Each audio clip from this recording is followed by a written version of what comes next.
voilà ñu bàyyi la nga nuyoo ak ñi lay seetaan en direct ci Sénégal.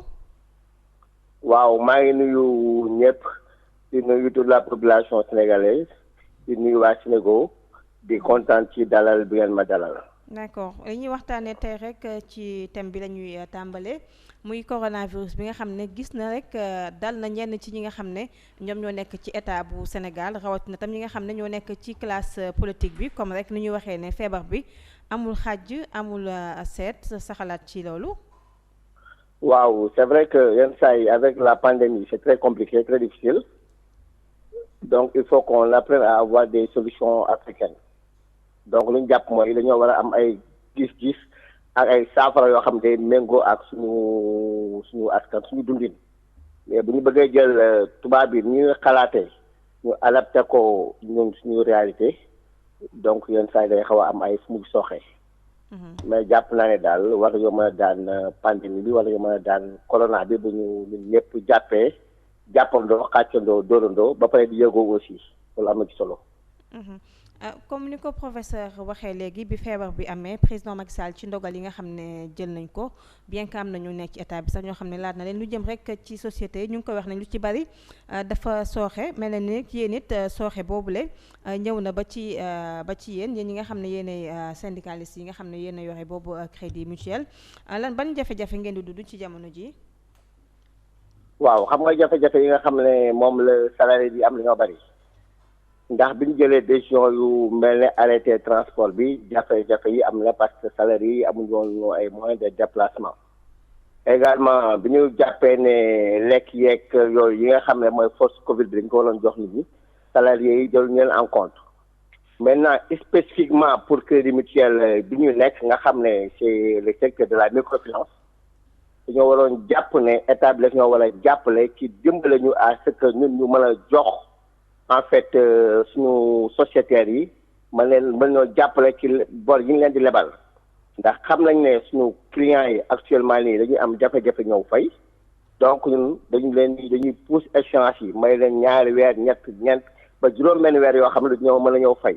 loolu nag comme lañ leen ko may te ay produits yu ñu waroon a dugg la te duggul état bi jàpp naa ne dafa waroon a gestu secteur microfinance bi nga xam ne ñun ñooy liggéey ak ñi nga xam ñoo gën a nekk au bas de l'échelle jël ci force Covid bi ay milliards jox ko les institutions de microfinance pour que manque à gagner boobu ñu mën koo combler beneen bi mooy que ñu permettre ñu ñun aussi comme ci banque yi ñu jëlee xaalis di ko lebalewaat ñu mën a dem fa bancaire di roote muy banque centrale ñu rootee fa comme ñëpp comme ça ñu gën a mën a jàppale askan wi ci boor yi ñu leen di jox loolu daal la amoon ci li may wax ci point boobu. d'accord professeur moo bàyyi la ak Mortalla Sagna. waaw Mortalla ñu ngi lay nuyu bu baax di la nuyuwaat di la ziar. waaw maa ngi lay fay. est-ce que tey difficulté yooyu ñuy wax noonu dafa affecté personnel bi. waaw difficulté yi dina affecté personnel bi. waaw difficulté yi dina affecté personnel bi parce que tout simplement. day gën a suñu dundin day gën a metti. day gën a metti parce que jafe-jafe yi nga xam ne suñu ay mbokk yi nga xam ne dañoo nekk dans le secteur informel am nañ ko dafay répercuté wu ci salaire yi nga xam ni moom lañu nekk ku am mbokk boo xam ne c'est un marchand ambulant wala mbokk baykat wala mbokk sàmmkat te doxalatul dara yow mi mu jàpp ne am nga salaire li nga am ak néew ne mujj bokk ak ñoom donc loolu lu ay jafe-jafe la yoo xam ne c'est réel yoo xam moom la salarié yi di dund. waaw. mais amul daal ci ay problème ci ni société bi doon fonctionner amul ay chômage technique ay licenciement pour motif économique ba yooyu amu ci. non amul ay licenciement pour motif économique. mais quelles que soient par les raisons période bi de période du licenciement. xam nga bu ñu dëgmalee en fait coow lu ëpp dañoo war a concentrer ci coow boobu jéem a saxeel ni ñu ko réglé. bañ a gérer les querelles internes yi nga xam ne. ça crée des licenciements yoo xam ne c'est pas pour des mesures économiques parce que alhamdulilah Dieu merci crédit mutuel fi mu toll nii am na dayo bi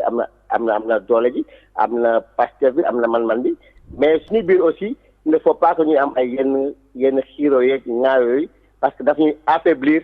devant l'ennemi commun bi nga xam ne c'est la pandémie. est-ce que lan ngay wax pour dalal xelu clients yi nga xam ne dañu fa am ay compte épargne ay compte courant que amul problème liquidité wala. non non amuñu problème yooyu au contraire.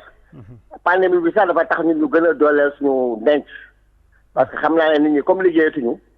dañoo jël seen xaalis yëpp andi ko ci mutuelle yi ñu yor nga xam ne ni ñooy banque askan bi dénk ñu ko ñu téye leen ko xam naa ba ñu am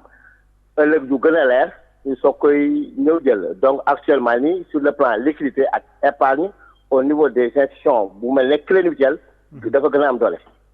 yan mesure ngeen jël nag pour accueil clientèle bi mu bañ a am ay risques par rapport à la maladie.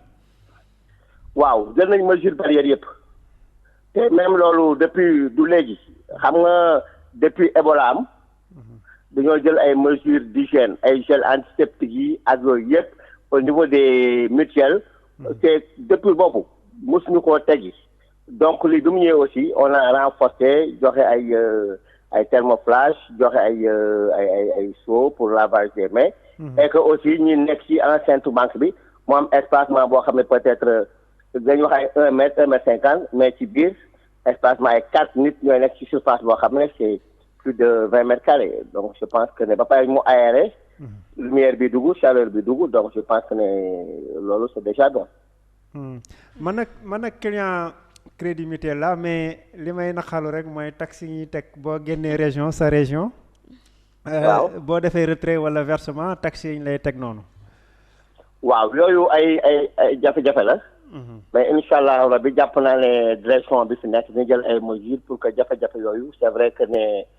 am na ñu jëm ko saafara nu mu gën a gaawee incha allah rabi. ok jërëjëf mais ñu ngi ci incha allah te dinañ ko saafara. Mor Talla Sagna secrétaire général bu syndicat yi nga xam ne nekk ci mutuelle bi ñu ngi lay gërëm ci sa disponibilité di la jaajëfal bu baax. voilà professeur mu nekkoon